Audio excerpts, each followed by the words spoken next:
হরে Krishna. Mayapur Nitai Gour kitchen থেকে সবাইকে স্বাগতম। আপনাদের সাথে আছে আমি জয়প্রিয়া সুখী দেবী দাসী। আবারও চলে এসেছি আজকে নতুন একটা ইউনিক রেসিপি নিয়ে। আজকে একাদশীতে আমরা অনেক রকম রান্না করি, অনেক কিছু করি। আজকে আমি এই কেনোয়া দিয়ে একটা পিঠে বানাবো, একাদশী দিন যাতে এই পিঠেটা খাওয়া যায় তার জন্য।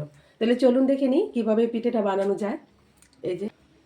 এই যে এখানে আমি দুবাটি কেনোয়া নিয়ে নিয়েছি। দেখুন এই যে কেনোয়া, অনেকেই চিনতে পারেন এই কেনোয়াটা। এমনিও আমাদের মায়াপুরে দোকানে পাওয়া যায় আর অনলাইনেও পাওয়া যায় এই কেনোয়া 2 বাটি কেনোয়া নিয়েছি। কেনোয়াটা আমি এখন প্রথমে গুঁড়ো করে নেব ভালো করে।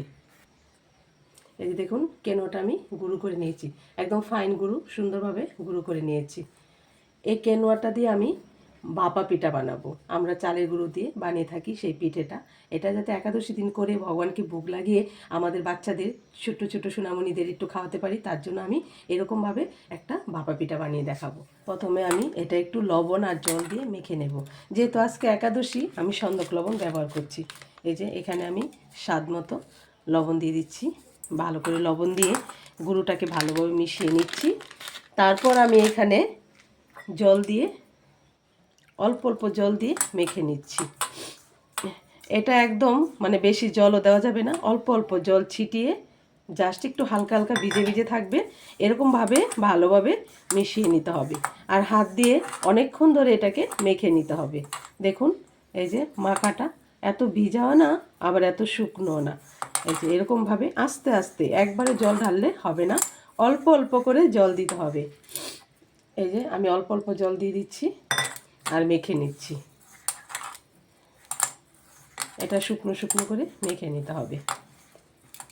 আমাদের একাদশী দিন অনেক সময় অনেক টেনশন হয় যে বাচ্চাদের কি দেব, বাচ্চাদের টিফিনে কি দেব, বাচ্চারা কি খাবে। আমরা তো বড়রা সব রকমই খেতে পারি ভগবানকে ভোগ লাগিয়ে। ওদেরকে যদি একটু নতুনত্ব কোনো কিছু করে দেওয়া হয় তাহলে ওদের নিয়ে আর কোনো ঝামেলা থাকে না। এ দেখুন কথা বলতে বলতে আমার মাখাটা হয়ে গেছে, ঠিক এরকম থাকবে মাখাটা। এটা আমি 5 মিনিটের জন্য একটু রেস্টে রেখে দেবো, তাহলে পিঠেটা খুব সুন্দর হবে। দেখুন 5 মিনিট পর ফিরে আসলাম। এই যে এটা কি সুন্দর, একটু একটু জলটা একটু মিশে গেছে। তার জন্য এখন আমি পিঠেটা বানানোর জন্য এখানে নিয়েছি নারকেল কুড়া, আর এখানে নিয়েছি আমি চিনি। যেহেতু আমার কাছে শুদ্ধ মতো গুড়টা নেই, আপনাদের কাছে যদি গুড় থাকে গুড়টাও ব্যবহার করতে পারেন।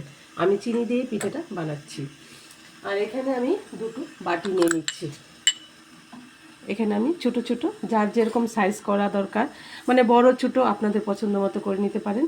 এখানে আমি ছোট ছোট দুটো বাটি নিয়েছি। আর লাগছে আমার দুটো ন্যাকড়া, মানে কাপড়, পাতলা কাপড়। এখানে আমি একটা ছোট কলস, যার হাঁড়ি থাকে হাঁড়ির মধ্যে আমি একটা ছোট কলস বসিয়ে দিয়েছি। আর এর মধ্যে আমি একটা ফুটো করা একটা মানে ঢাকনা, পিঠে করার ঢাকনা ফুটো করে নিয়েছি, এটা এর মধ্যে দিয়ে দিচ্ছি।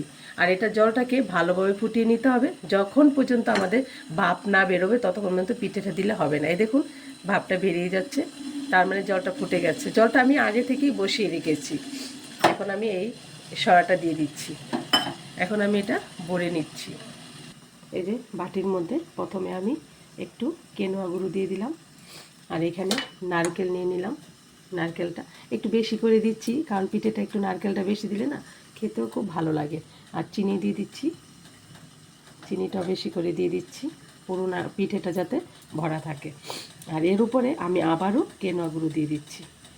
এটা একদম ফিল আপ করে নেব, যাতে করে মানে চিনি আর নারকেলটা না বেরোয়।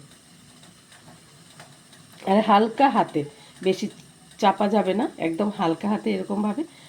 আর এই যে আমি ন্যাকড়াগুলি মানে কাপড় ওগুলি যে ভিজিয়ে নিয়েছি এর মধ্যে এটা ঢেকে দিচ্ছি। দেখুন ঢেকে দিয়ে আমি এর মধ্যে দিয়ে দিচ্ছি, দিয়ে আমি এই কাপড়টা মধ্যেই থাকবে, বাটিটা তুলে দিচ্ছি। এখন ভালোভাবে ঢেকে দিচ্ছি। উপরে একটা বাটি দিয়ে ঢাকনা দিয়ে দিচ্ছি। এরকম 2-3 মিনিট রাখলেই পিঠেটা হয়ে যাবে।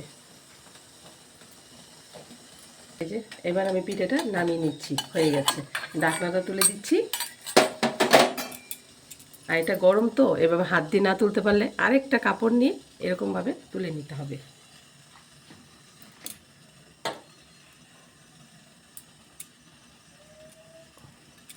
এই দেখুন কি সুন্দর পিঠেটা হয়ে গেছে।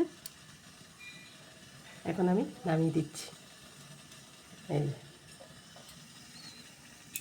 এই যে আমি আরেকটাও পিঠে ভরে নিচ্ছি। এখানে আবারও নারকেল দিয়ে দিচ্ছি, চিনি দিয়ে দিচ্ছি, এর উপরে আবারও গুঁড়োটা দিয়ে দিচ্ছি।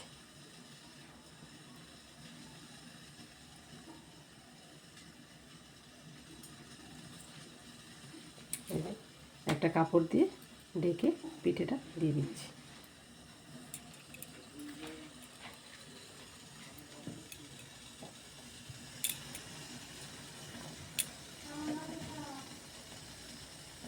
হয়ে গেছে, আমি নামিয়ে দিচ্ছি।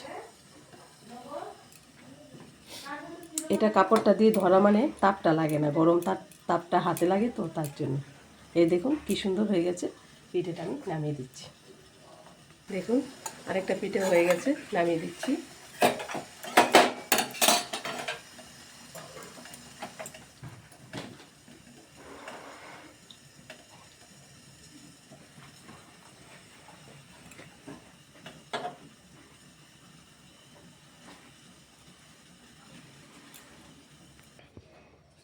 দেখুন রেডি হয়ে গেল একাদশী স্পেশাল ভাপা পিঠে। কত সুন্দর! একাদশী দিন এরকমভাবে আপনারা ভগবানকে নিবেদন করে প্রসাদ পাবেন। আর সবাই ভালো থাকবেন, সুস্থ থাকবেন। আবার দেখা হচ্ছে পরের ভিডিওতে। আমি এখন আমার গৌনিতাইকে ভোগ লাগিয়ে দেবো তুলসী পাতা দিয়ে। আর গৌনিতাইকে একটু দর্শন করে নিন। আর সবাই ভালো থাকবেন, ভগবানের কৃপা লাভ করুন।